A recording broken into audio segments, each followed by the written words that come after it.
su ubicación más o menos se encuentra entre la dorsal 12 y la lumbar número 3. Entre la D12 y la lumbar número 3 se encuentran las dorsales. El riñón derecho, por su proximidad al hígado, siempre está un poco más bajo que el izquierdo, ¿no? Esto también es un dato para tomar en cuenta, sobre todo cuando hacemos una biopsia renal, ¿no? Que el riñón derecho siempre está más abajo que el riñón izquierdo por la presencia de lo que es el hígado. Los riñones miden, acá está su medida de longitud es de 12 centímetros de largo por 5 de ancho por 2,5 de grosor. La medida más importante es esta, la medida de longitud. ¿Por qué? Porque cuando ustedes hagan una ecografía a sus pacientes, entonces tienen que saber cuál es el tamaño del riñón. Por ejemplo, cuando ustedes tienen unos pacientes con una de las características para diferenciar una insuficiencia renal aguda de una insuficiencia renal crónica es el tamaño del riñón. La insuficiencia renal aguda, el tamaño va a permanecer entre 11 y 12 centímetros, mientras que la insuficiencia renal crónica, de acuerdo a la gravedad, van a tender a disminuir de tamaño. Entonces, esto es algo que tienen que saber, la medida de todo de longitud. Más o menos su peso es de 150 gramos, ¿ya? 150 gramos. Y este riñoncito se va a encontrar envuelto por una cápsula fibrosa especial que se llama la cápsula renal. Por dentro, en su interior, en el interior se va a encontrar lo que es el parénquima renal, ¿no? Que es todo esto, que más adelante vamos a ver que está formado por la corteza y lo que es la médula renal, y es un espacio hueco sobre el que se va a sentar la médula renal, que no es otra cosa que el hilio renal. Entonces tenemos la cápsula renal, el parénquima renal y el hilio renal.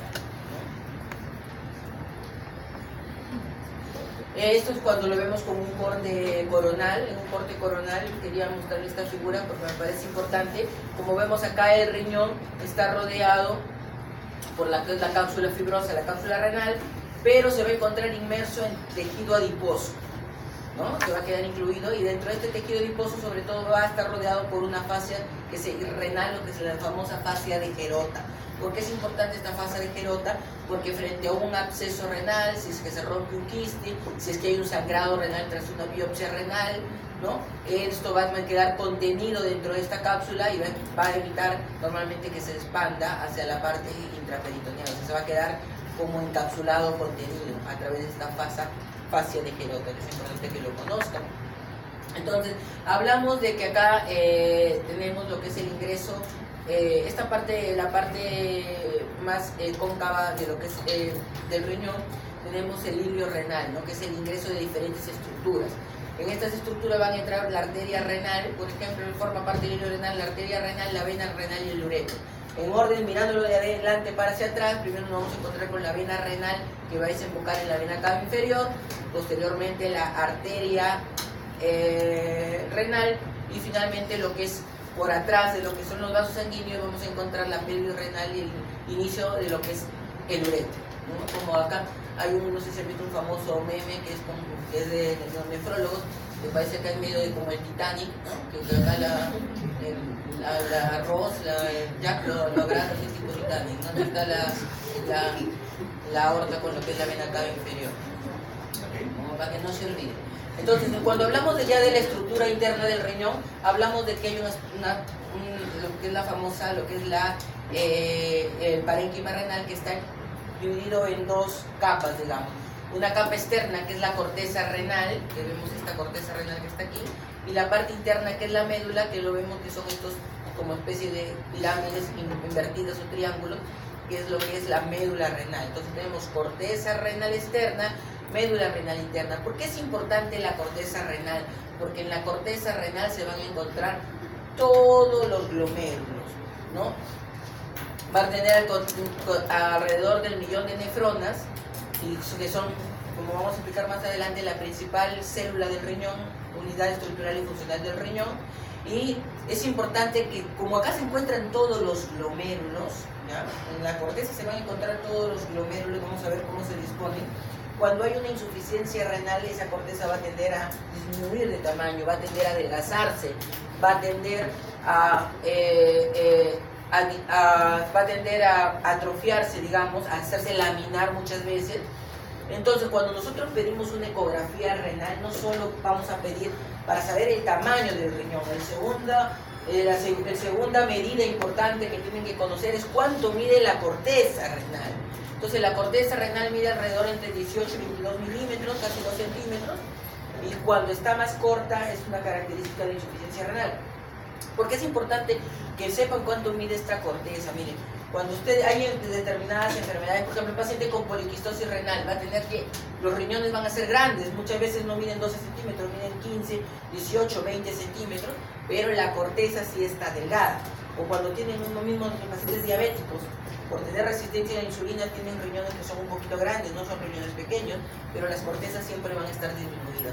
Entonces, cuando ustedes piden una ecografía renal, yo siempre cuando pido una ecografía renal, le digo al radiólogo, le escribo medir corteza renal, porque muchas veces no lo miden, ¿no? Entonces, cuando vean una ecografía, no solo tienen que ver el tamaño renal, sino también su corteza, porque ahí es donde están los glomérulos.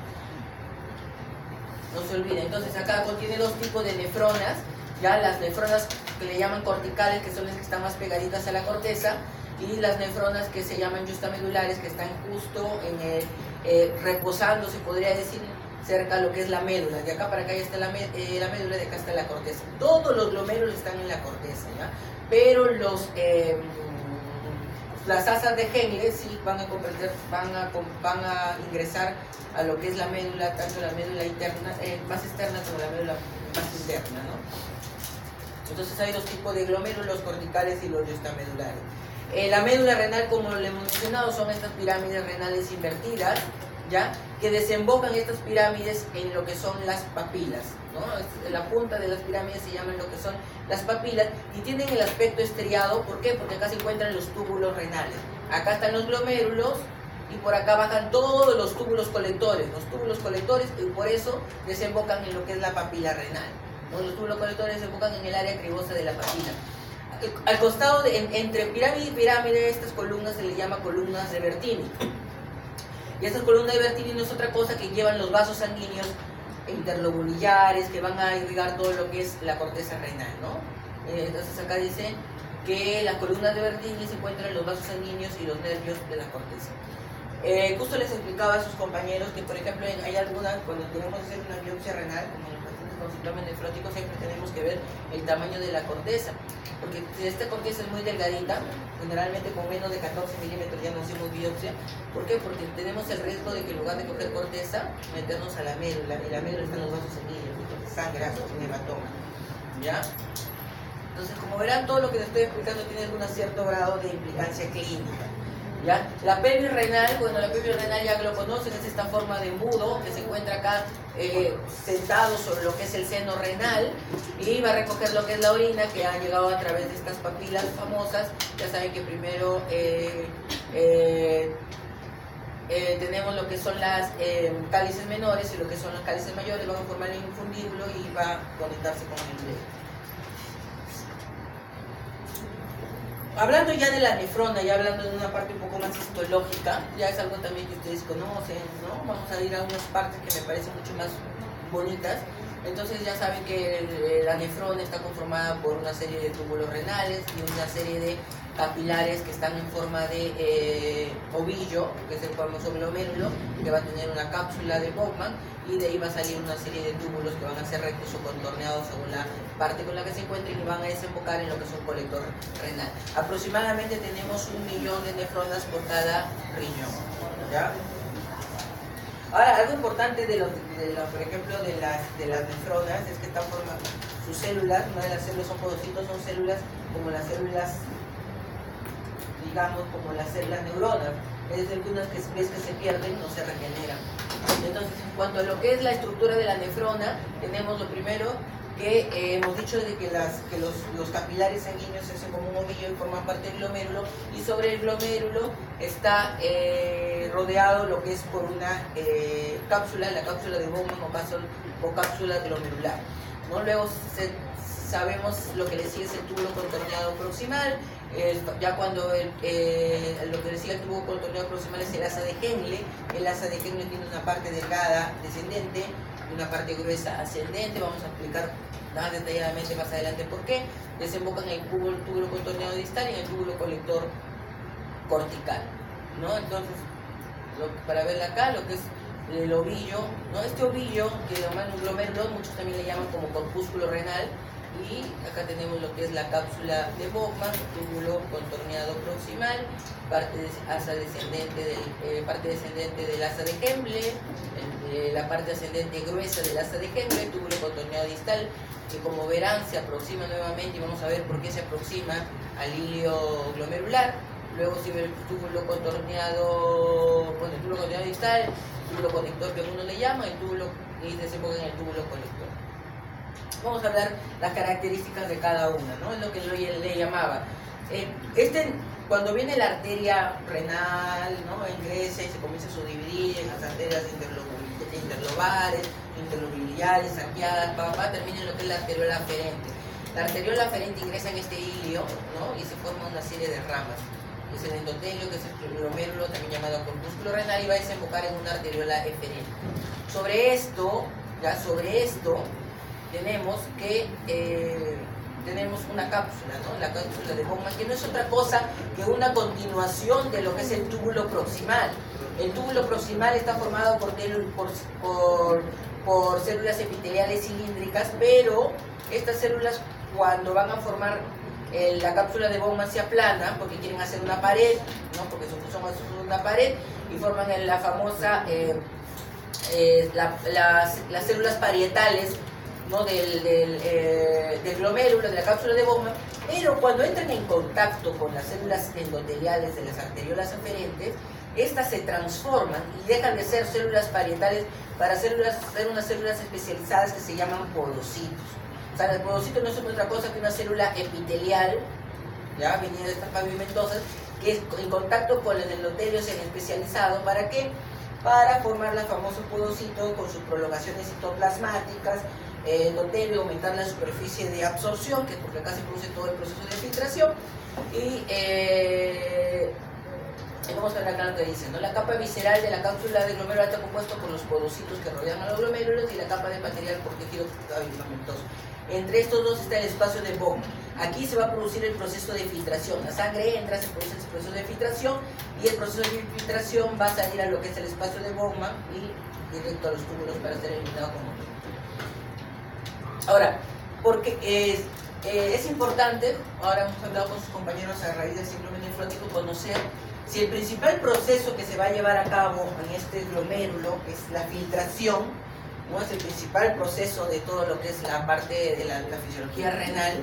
Esto se lleva a cabo en una estructura que se llama membrana de filtración. Y la membrana de filtración tiene tres componentes. Cuando se daña esta membrana de filtración, van a venir las famosas glomerulopatías, que se traducen en síndrome nefrítico o en síndrome nefrótico, como les llaman. ¿Qué es lo que tiene esta estructura? Tiene tres componentes. Por un lado, el endotelio, que es la parte más interna, ¿no? Dijimos que la arteriola aferente tenía capilares, los capilares tienen endotelio, entonces va a ser el endotelio la parte más interna, por acá está la sangre, y el endotelio se caracteriza por tener estas fenestras o estos poros, ¿no?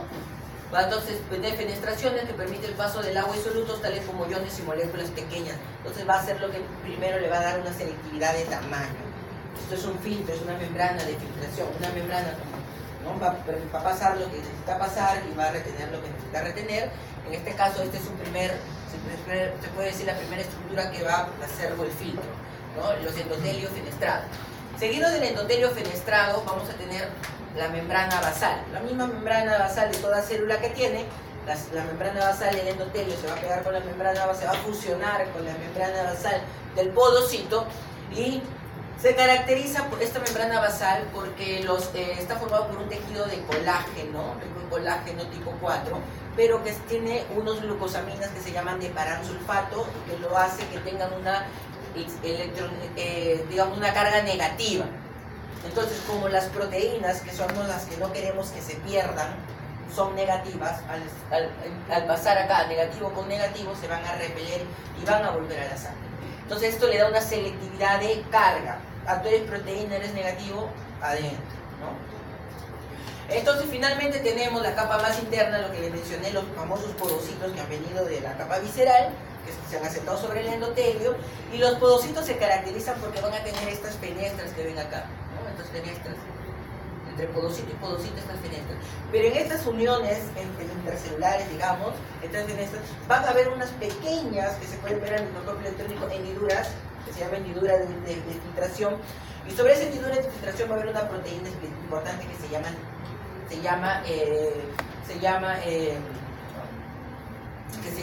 nefrina, que se llama nefrina, que va a ser se puede decir el puente que va a estar por encima de esta hendidura. Y esto también le va a dar otra selectividad de tamaño. Entonces tenemos selectividad de tamaño a través del endotelio, selectividad de carga a través de la membrana basal y selectividad de tamaño también a través del porosito. Por ejemplo, cuando se daña el endotelio, vamos a ver la famosa síndrome nefrítico porque se va a escapar los glóbulos rojos, se va a producir la hematuria. Cuando se daña la membrana basal, se va a escapar las proteínas y van a formar una proteína más mayoritaria, como lo que pasa en el síndrome nefrótico. Obviamente cuando se daña el porosito también va a haber un escape mayor de proteínas en comparación que si se dañara solo el endotelio. Entonces es importante por eso que sepan de qué se caracteriza esta membrana de filtración como principal estructura, ¿no? Porque la glomerulopatía está relacionada con esto. Aquí, por ejemplo, lo que vemos, dice, las sustancias que se filtran primero deben pasar por el endotelio, a continuación por la membrana basal y finalmente por las hendiduras de filtración para que lleguen al espacio de bomba. Mientras, si el daño es acá interno, todavía yo tengo otras dos, se puede decir, compuertas que me van a permitir que no haya mucha proteinuria. Por eso el síndrome nefrítico se caracteriza por una proteinuria menor que el síndrome nefrótico. Todo se llama membrana de filtración. Esto porque esta es una estructura microscopía electrónica, estos son los glóbulos rojos, este es el capilar con su endotelio. Y aquí, este es el endotelio, este de acá, no sé si ven acá unas fenestras, ¿no? Este espacio blanco. Y estos de acá son los pedicelos de los podocitos. Entre los podocitos también van a haber unas pequeñas hendiduras de ultrafiltración que van a estar por la nefrina. Y esto que está grueso acá no es otra cosa que la membrana basal electronegativa. Ya para que quede muy claro cuando le pregunten por qué se produce la glomerulopatía. Entonces eso ya pasamos del glomérulo, ya se filtró la orina. Entonces vamos a pasar a ver qué estructuras, las siguientes estructuras, y vamos a analizar de cada estructura qué es lo principal para que haya una lógica. ¿Ya? Lo importante es que quiero que haya una lógica. Las células túbulas, el túbulo contorneado proximal ya se caracteriza por tener dos porciones. Hemos visto una primera porción contorneada y luego una porción recta que va a determinar en el inicio del asa de Henle, y se caracteriza por tener células cúbicas con borde en cepillo, ¿no? Tienen la famosa borde en cepillo. ¿Y para qué sirve el borde en cepillo? Para aumentar la absorción. Recuérdense que en el túbulo contorneado proximal se va a reabsorber el más del 90% de lo filtrado. Entonces yo necesito tener unas células que tengan una característica que me permita la absorción. Entonces, para esto estas células tienen este borde en cepillo para aumentar la superficie de absorción. Por eso es su característica. Ahora, la otra característica importante de estas células es que tienen en la membrana vasolateral gran cantidad de mitocondrias. ¿Para qué sirven las mitocondrias? Para hacer funcionar las bombas, ¿no? Las bombas de intercambio. Si yo tengo absorción acá, por un lado puedo tener absorción pasiva, pero también puedo tener absorción activa, ¿no? A través de estas bombas. Entonces, se caracterizan por dos cosas: borde de cepillo y gran cantidad de mitocondrias para el transporte de las células del lumen hacia lo que es la sangre. La característica principal de estas células, que son muy permeables al agua y a muchos solutos. Vamos siguiendo con la siguiente. Pasamos al asa delgada de Henle. Delgada de Henle, miren, acá como son las células, de que eran cúbicas, son células casi planas. ¿Ya? Porque son células epiteliales escamosas simples, no tienen borde en cepillo, ¿ya? No tienen borde en cepillo. Se caracterizan porque son permeables al agua, no tienen proteínas tampoco, ¿no? Como veremos, no tienen acá, mitocondrias, entonces no van a tener bombas. Entonces, ¿y para qué? Porque aquí no va a haber absorción de solutos, solo va a permitir paso de agua a través de sus uniones intercelulares, pero no solutos. No necesito bombas, no necesito, porque no voy a absorber solutos. Entonces la característica principal es su permeabilidad al agua, pero no para solutos. Entonces va a participar en el famoso mecanismo contracorriente. ¿Qué cosa es lo que va a pasar? Si está viniendo del túbulo, la orina del túbulo proximal y entre el asa de Henle y va a entrar agua, va a quitar agua, pero no solutos, esa orina se va a concentrar, ¿no? Le quito agua, se concentra, se llena de solutos, Y eso hace que cuando nosotros tenemos, cuando termina el loop del asa delgada, aquí la orina esté bien concentrada. Eso se llama mecanismo de contracorriente, que permite que el intersticio de la médula sea hipertónico y juega en lo que es dilución y concentración de lo que es la orina, ¿ya?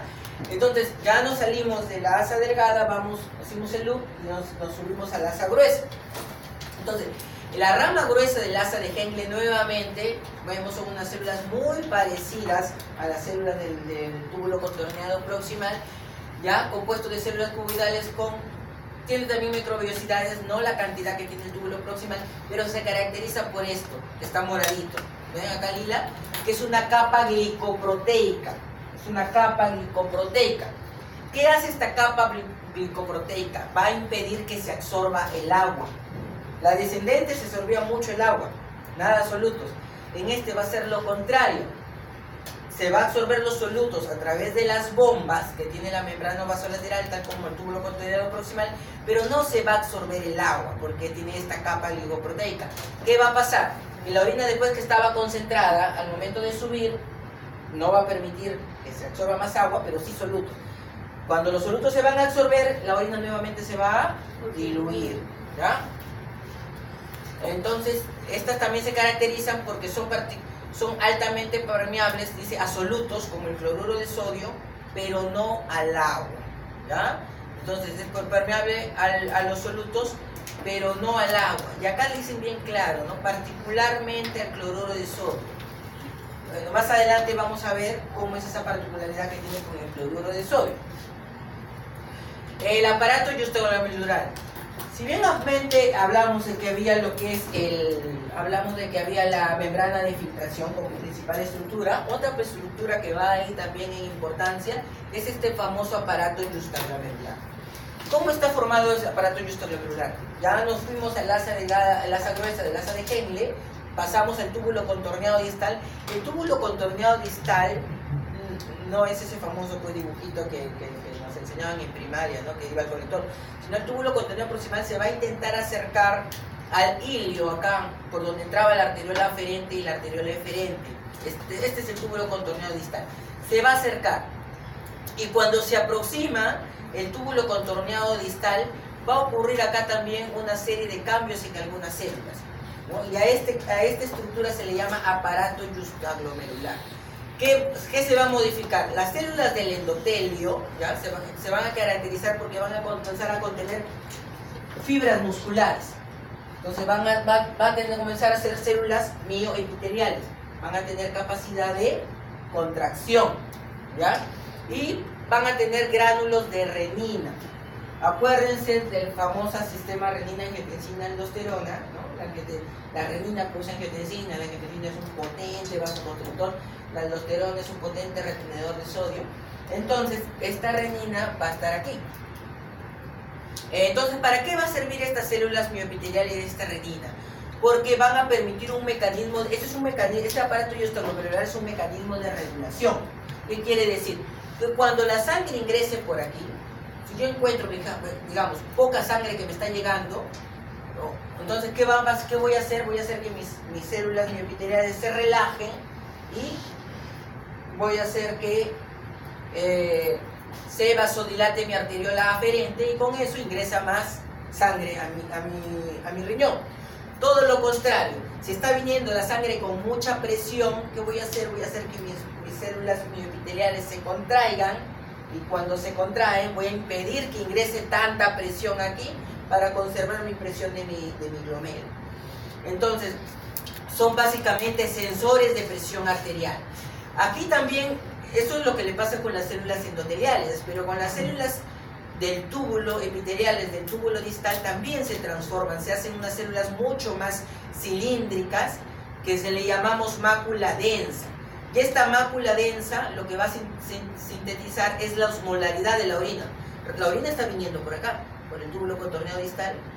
Estas van a ser sensoras de osmolaridad. Es decir, si están viendo que es una orina muy diluida, estos lo van a censar, van a mandar un mensaje para que se libere renina, digamos, y se pueda hacer los cambios en la filtración en este nivel y lo podamos diluir o concentrar la orina de acuerdo a lo que queramos. Entonces, este aparato yostomolocular es el segundo de importancia, y es importante porque es regulador, regula presión, más adelante lo vamos a ver, y regula lo que es osmolaridad o tonicidad. Entonces, ahora nos vamos con las células del túbulo colector y del túbulo cortical. Las células finales ya del túbulo colector y del túbulo, del túbulo conductor y del túbulo colector, no la última parte, se caracterizan por haber dos tipos de células. Acá ven, existen dos tipos de células. Las células principales, que tienen microvellosidades, y las células intercaladas, que no tienen esas microvellosidades.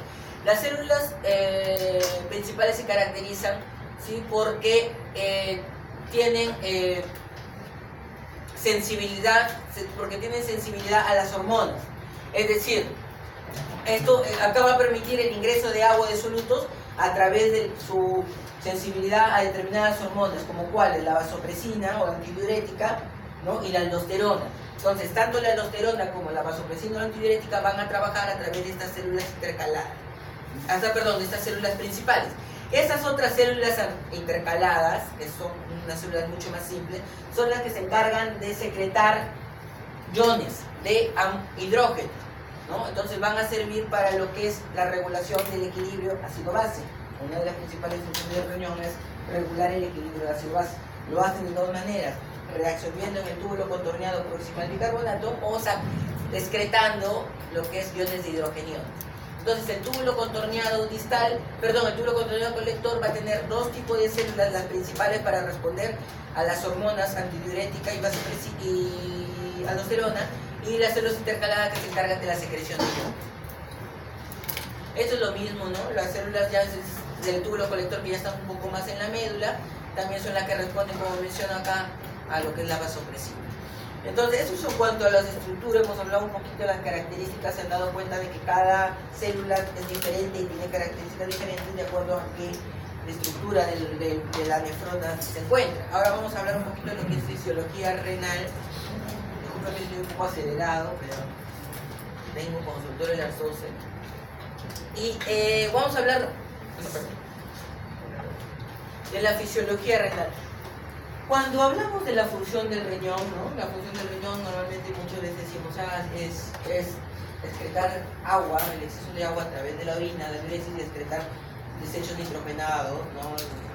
Entre ellos, por ejemplo, lo que es la urea, el tóxico, ¿no?, la depuración. Sin embargo, la fisiología o las funciones del riñón hay muchas otras, ¿no?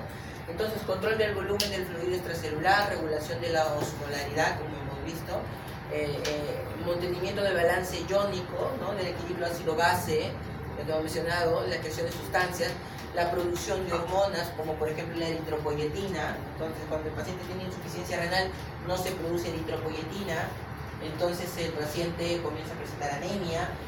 Activación de hormonas, de vitaminas, como por ejemplo la vitamina D, que su destino final para activarse necesita que se transforme en calcitriol, ¿no?, que eso se produce en el riñón. Entonces tiene que ver con producción de hormonas y vitaminas. Cuando no hay vitamina D, ¿qué pasa? Hay procesos de hipocalcemia, hiperparatiroidismo y otras cosas que van a ver en la insuficiencia renal. No está acá, pero también tiene que ver al activar el sistema renina-angiotensina-aldosterona. También una de las funciones del riñón es controlar la presión arterial. Cuando un paciente comienza a presentar insuficiencia renal crónica, muchos pacientes se comienzan a ser hipertensos. Los que nunca han sido hipertensos se comienzan a poner hipertensos porque el riñón pierde esta capacidad de regular lo que es la presión arterial sistémica. Entonces, dentro de los procesos que hemos mencionado, los procesos más importantes es lo que es la filtración, que se produce, ya hemos dicho, en la membrana de ultrafiltración, pero hay otro proceso que se llama reabsorción, que principalmente se debe en el túbulo contorneado proximal, el proceso de secreción, que no es otra cosa que el ingreso también a través del túbulo proximal, de determinados solutos, y la excreción, que finalmente es la resultante de estas, como vamos a ver aquí. La filtración es el primer paso para la formación de la orina. Como mencionan, el filtrado va a ser isosmótico, ¿no? Lo mismo de concentración tiene que haber en ambos lados. Las células de la sangre y las proteínas de mayor peso molecular no se filtran. La albúmina es una proteína de alto peso molecular, por lo tanto no debería estar en la orina ¿ya? Sin embargo, hay unas proteínas que sí son de pequeño tamaño, que sí se filtran, pero en el túbulo contorneado proximal se reabsorben, ¿no? Las famosas que le llaman proteínas tubulares, porque cuando está dañado el túbulo renal, no se puede absorber y se pueden encontrar en la orina. Entonces, normalmente las proteínas tipo albúmina no se filtran, pero sí hay un pequeño grupo de proteínas de peso molecular pequeño que sí se filtran, pero se van a reabsorber aquí. La reabsorción es el proceso de retornar. El 99% de lo que se filtra, ni siquiera el 90%, el 99% de todo lo que se filtra se reabsorbe, vuelve a la sangre, ¿ya? Normalmente la glucosa es totalmente reabsorbida, ¿no? ¿Por qué aparece glucosa en la orina? Porque recuerden que la glucosura es un gradiente, ¿no? Cuando se menciona que cuando tienes una glicemia mayor de 200 miligramos por decilitro, ya se pierde la capacidad de reabsorber la glucosa, paso umbral y lo vas a encontrar en la orina. Pero eso es cuando tienes unas hiperglicemias, ¿no? Mayor de 200. Si no, no eres diabético, nada, no tienes por qué tener glucosa en la orina. Secreción, todo lo que se agrega al filtrado después del túbulo renal. Normalmente hay muchos antibióticos, la misma creatinina y otras toxinas se pueden transportar de manera activa y agregarse lo que es a la orina. Y finalmente la excreción, que no va a ser otra cosa que lo que se ha filtrado, más, o sea, lo que se ha filtrado a través del glomérulo, más lo que se ha secretado por el túbulo proximal, menos lo que es reabsorbido va a dar lo que se está excretando. La filtración glomerular. ¿Cómo es que se produce la filtración glomerular, ¿no? Hemos dicho que es lo más importante. ¿Qué es lo que necesitamos? Primero estas tres capas. Esta es la membrana de ultrafiltración. De nuevo, para que no se olviden. Endotelio glomerular, membrana basal y podocito. ¿Por qué va a estar determinada? Por la carga y tamaño. Selectividad de carga, ¿no? Negativo con negativo, y selectividad de tamaño. Y la tasa de filtrado glomerular es lo que va a medir la eficacia del proceso de filtración, ¿no? La tasa de filtrado glomerular es lo que ustedes hacen cuando tienen la creatinina y su docente le pregunta cuánto de tasa de filtrado glomerular tiene. Existen diferentes fórmulas que ya les van a explicar, la Clocrop, la 24 horas, la función creatinina, la MDR, la EPI, etc. Pero todos van a medir cómo está lo que es la tasa de filtrado glomerular. Entonces, ¿qué quiere decir esta filtración? Esta filtración va a estar determinada por dos componentes, el componente K y el P. ¿Qué es el componente K? Así para que suene fácil. No es otra cosa que la membrana. Si yo tengo una membrana íntegra, voy a filtrar más. Si yo tengo mayor cantidad de membrana, voy a filtrar más, ¿no? Si tengo mi membrana que está dañada, voy a filtrar menos. Entonces, el filtrado glomerular va a depender de que yo tenga una buena membrana de filtración y de la presión de filtración. La presión de filtración no es otra cosa que las leyes famosas de Stahl, ¿no? Que ustedes ya lo han leído, que es para la producción de edema cuando han hecho semografía. Y esto que se produce, que vamos a ver entre el glomérulo y la cápsula de Bowman. Entonces tengo que tener una buena membrana y tengo que tener una buena presión para tener un buen filtrado. Entonces, ¿de qué depende la membrana? Obviamente va a depender, lo que le digo, de superficie, tamaño y de permeabilidad, de calidad. Tengo una membrana de buena calidad y de buen tamaño, voy a filtrar mejor, ¿ya? Entonces, esto que le llaman KF es la constante de permeabilidad. Cada soluto, por ejemplo, la urea tiene uno, la creatinina tiene uno, cualquier toxina tiene un componente, pero no es necesario ustedes que sepan. Lo que necesitan saber es que necesitan una buena membrana de calidad y de volumen. Y el segundo componente es la presión de filtración. La presión de filtración es la famosa fuerza de Stahl, ¿no? Está formada por cuánto de presión me llega a través de la sangre con la arteriola aferente. Si hay mayor presión, obviamente yo voy a filtrar más, ¿no? Si llega mayor presión, voy a filtrar más. Entonces va a depender de la presión que se forma aquí, la presión que hay aquí. Va a depender de la presión oncótica del plasma. Como sabrán, la presión oncótica siempre juega en contra, ¿no? La presión oncótica siempre trata de retener, las proteínas tratan de retener que no se escape la orina, le juega en contra. La presión hidrostática de la cápsula de Bowman, que es esta de acá, es un espacio, también tiene una presión que se transmite desde el túbulo de los túbulos. La presión hidrostática de la cápsula de Bowman se va a oponer también a la presión de filtración.